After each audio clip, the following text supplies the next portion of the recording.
I used to think that my life was a tragedy.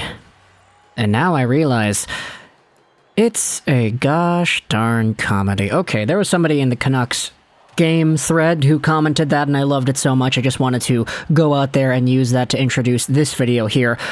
The Vancouver Canucks are not in the playoff race anymore. I'm sorry, that's it. Tonight is the night. It all ends. It's done. No more playoffs. No more JT Miller point streak. It's all done. And who would have thought that out of all the teams that come in here in Rogers Arena and beat Vancouver in regulation to the point where they can go out there and pretty much dig their own graves, lie themselves down in the coffin, snuggle up, get real cozy in there, maybe bring some popcorn too, lower that coffin into the grave, and put the dirt back on top. Who knew it would have been Detroit? Detroit, man! I know I've got a ton of Red Wings fans on this channel, and I appreciate you. All of you. You guys are fantastic. You stick with the team, and I've been a very big, adamant part of trying to do, you know, some service to the community by making these videos and talking about your prospects and talking about your news, etc. Long story short, nothing personal against the Wings. It's just the Canucks lost to the Wings. 1-0. A shutout for Ned. Are you kidding me? This team's given up like 50, 60 goals in their last 10 games, and this is the one where Ned gets the shutout? Oh, boy. Like, it's not like they played poorly. The Wings were okay. They had chances. Demko had to be really good in this game, but if you pay attention to a lot of the Red Wings' opportunities, I mean, I can count on like one finger, or not one finger, one hand, the amount of grade A scoring chances the Red Wings had that were forced by the Wings themselves, that were not just the Vancouver Canucks defense coming out to lunch and not doing anything, giving the Wings lanes to force themselves in front. Like, I think the Vancouver Canucks had themselves a really good game when it came to the quantity of offensive chances they had. It's just they couldn't buy a goal. They couldn't. They got the checking book out, they got the credit cards out, they maxed out all their American Express rewards points, etc., yet they could not buy a goal. Nedeljkovic, man. I get that he's a good goalie once in a while, but the way the Red Wings have been playing the past few weeks, my mind is blown that this is the game that ultimately ends the Vancouver Canucks playoff hopes. And I say that watching Edmonton go out there and destroy the Buffalo Sabres. I say that with Vegas and their 3-2 lead against the Florida Panthers at the time of recording this audio. I say that with Dallas defeating the Montreal Canadiens in overtime because Klingberg tied it and Klingberg won it in OT. Come on, my second favorite team going out there and disappointing me as well in the out-of-town scoreboard. The Vancouver Canucks had everything that they could have had go wrong today. Miller's point streak is over. They don't get a goal against a team they should be able to go out there and score goals against. Sorry, Red Wings fans, I love you guys, but you know it's true. And the Canucks ultimately lose a game that they probably had as a must-win. Now, another big thing I wanted to talk about here, because this is the rare occasion where I watch a full 60-minute Red Wings hockey game, I wanted to go out there and say my props, dude. Moritz Seider, what an absolute legend, absolute beauty this guy is. He is so flawless every time he holds onto the puck, and it's like, there is so much versatility in the way that he moves around and protects the puck on the rush, on the boards, coming down the right side, left side, whatever. It doesn't matter. Moritz Seider is so capable at playing NHL hockey. It's mind-boggling to me how somebody can be so poised and so mature right away. And I say it like that because, you know, this is the first full game I've seen of the Red Wings in a long time. I catch the highlights here and there, of course, but like, due to regional blackouts and other time commitments, it's been a while since I've really sat down and watched 60 minutes of Red Wings hockey. Lucas Raymond was so dangerous every time the guy had the puck. He was making something happen.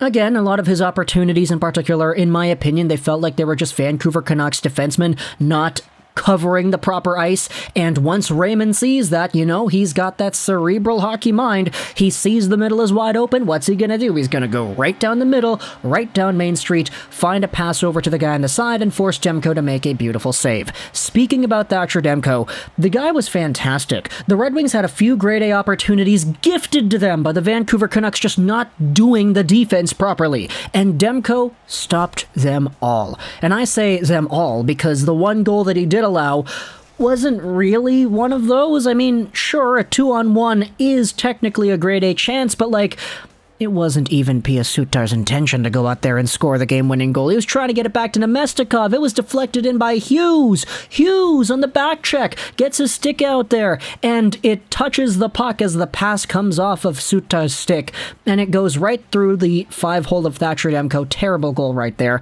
Technically, it's a shorthanded goal, but on the score sheet, it is an even strength goal because it comes right as the penalty expired. And that's all she wrote. That's it. This game was sort of the opposite of the Vancouver Canucks and the past few games that they have had. You know, the trend with this Canucks team is that they start off pretty poorly and then they get better as the game goes on. This, to me, felt like the opposite of that. The Canucks started off really hot. They had some grade A chances right in the first 5 minutes there. And then they kind of let the foot off the gas pedal towards the end of the first period, and that continued into the second, and that continued into the third, where in the third they started to control the puck in the offensive zone more and more, but like, they just kept on trying to find that perfect shot. They were going all Toronto on us over here, just not shooting whenever they had a lane, trying to force that perfect pass to that perfect angle to that perfect shot on the other side, and it did not serve them well. Now, you could go out there and say, oh, but they did have some really good chances. Oh, they did have some really good looks. And yes, they did, but Nedeljkovic stopped the ones that went onto the net, and the ones that didn't go onto the net, oh boy, let's talk about those. Brock Boeser, dude.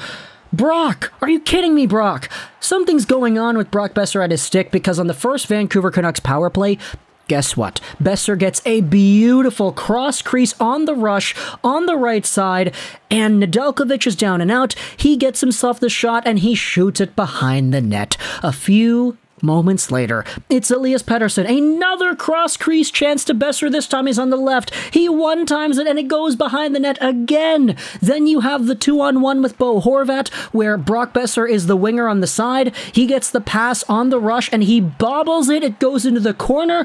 Brock Boeser, what's happening here? You talking about trading this guy? I'm kind of feeling like trading this guy after that game. You know who I don't feel like trading, though? Connor Garland. Even though Connor Garland had himself a breakaway, he had himself a stop by Nedved. Did I just say Nedved? Oh boy. Oh boy, I was looking too much at the JT Miller point streak graphic and seeing Peter Nedved's name on there had Ned associated with Nedved in my head and not Nedeljkovic. Garland got stopped by Nedeljkovic on a breakaway. Garland had some good chances. Garland was a hound in this game. But you know why I'm not going to go out there and critique Garland in the same way I'm critiquing Boeser? Because Garland actually shot the puck on goal! Brock couldn't! Oh, Lego, calm down, man. It's just one game. Brock Boeser's a good player. He's going to go out there and he's going to find his time. Yeah, he is a good player, which is why we expect more out of this guy. $7.5 million qualifying offer can kiss me in the rear, because this guy's not worth that.